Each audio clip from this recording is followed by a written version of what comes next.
In our final reaction video for our course, we listened to Margrethe Vestager, who is the Commissioner of Competition for the European Commission. She speaks about the competition policy and the reasons supporting the policy and what that policy does um, for in this primarily in this particular case in the European Union. The US, as we have read throughout our readings, expresses its competition policy through various means and measures, such as the Sherman Act of 1890 and the Interstate Commerce Act of 1887, as well as other antitrust things that we have read about and gone into detail with, especially in our reading. Obviously, this video, Ms. Vestager takes a very strong defense to the reasons for the competition policy and what the benefits are of that. Basically, the competition policy makes sure that businesses and companies are competing fairly with each other. It encourages the enterprises and helps the provide wider choices for customers and reduce pricing, and make sure ensures a better quality product. So I actually went to the European Commission website and I watched some of they have a video there that goes over, exactly how it works, because it talks about cartels, and the aim of a cartel is to fix pricing or control choices. So in the particular video that I watched, they had a town with three different ice cream shops. This particular town, apparently everyone likes ice cream. And so each of the ice cream shops was charging a different price. They were offering different products. So really creating more choices, creating a competitive market. And each of those ice cream shops tried to make their business product different from the others to entice individuals to be drawn to their particular ice cream shop, whether it was for a low price or whether it was because they might like a different flavor that one ice cream shop had over another. Something would draw people from one of the shops to another.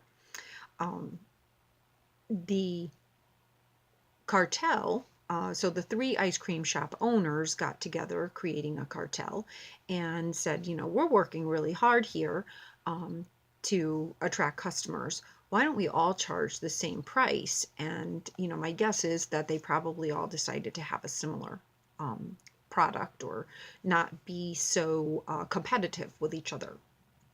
So they did that. Now, in the European Union, cartels are highly illegal, and there's all sorts of things put in place to be sure that those cartels are not happening, and to not to sidetrack from the issue, but the three ice cream shops all kind of made themselves sort of cookie cutter, so each one was charging the same price. They probably had very similar product, so it was limiting the choices and perhaps the quality for the consumer, because it was sort of all the same, so there wasn't any competition in the market. The pricing was all the same, so it wasn't really keeping one, kind of more honest or competitive. They could have set that same price higher than what, if they were charging 75 cents for an ice cream, they could have all decided to charge $1.50 for an ice cream, and you couldn't have gone to shop that had a less expensive ice cream because they were all charging the same thing. So there really wasn't competition with each other.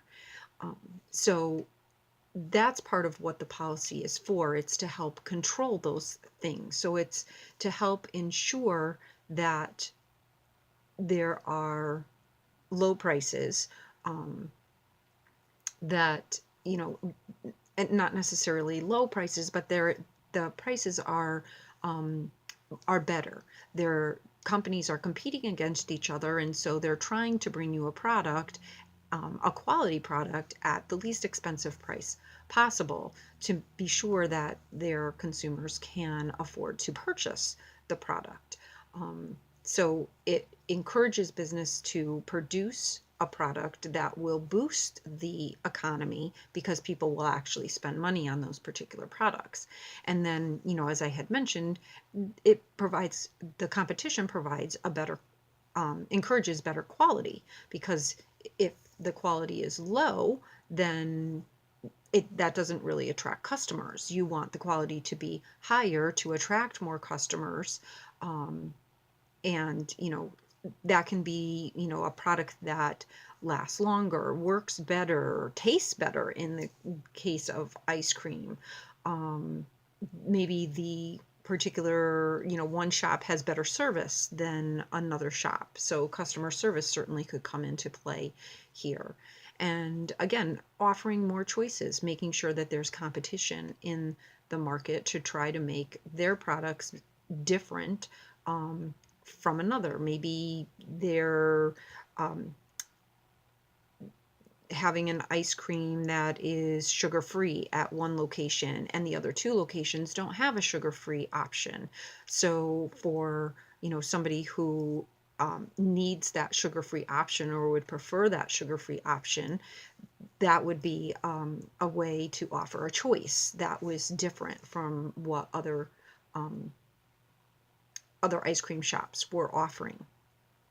So, you can take this um, small ice cream shop and you can put that onto a larger scale, even in, not even just, say, within the United States. It could be in a global market, internationally. So it's, making sure that products and services are being brought to people, customers, and consumers at good, reasonable prices, and that we're ensuring, the quality um, of those particular products. So, as the speaker had talked about, these rules defend a fair competition.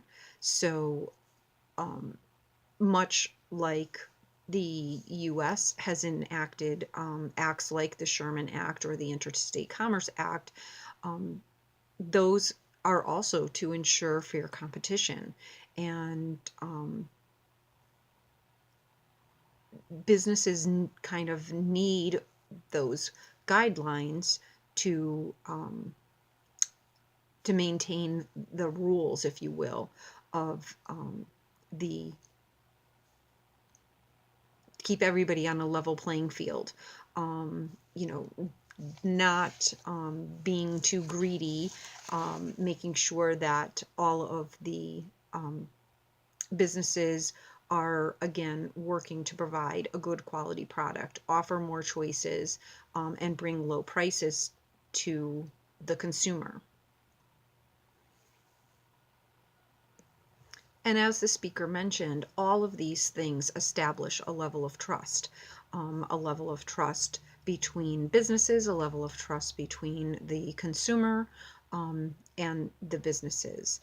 And, also, as the speaker had shared, technology has certainly created new problems and new challenges, as far as competition is concerned, as far as the trust issue is concerned. And, as a um, business, it is important that people who are in business are keeping these things in mind as they are making decisions for their particular company.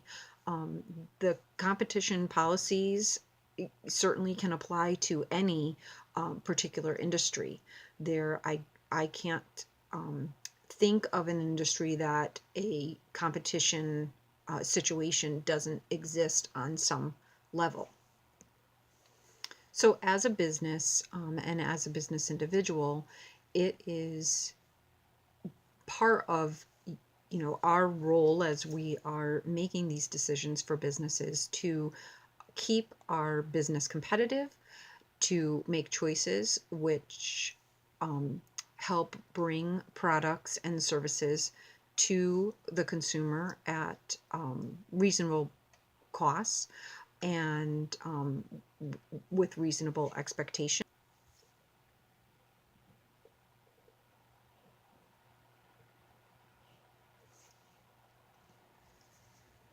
So it is very important that everybody who is in the business industry is doing everything that they can to act in a fair manner, create a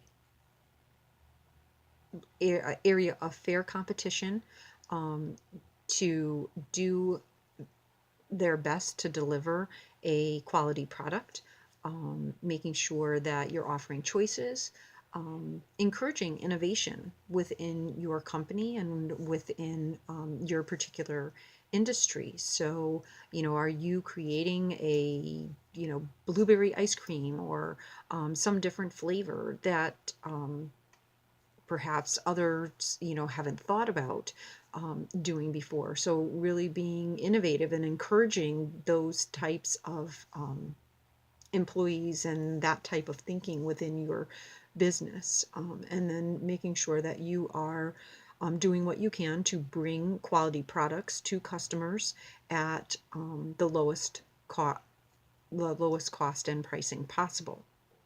So I do think that this is an area that everybody needs to be aware of, everybody needs to touch on, and needs to be sure that they're keeping in mind, because there is no business that I can think of that there is not a zero level of competition. And so to be sure that you're doing so and participating in a fair manner is extremely important.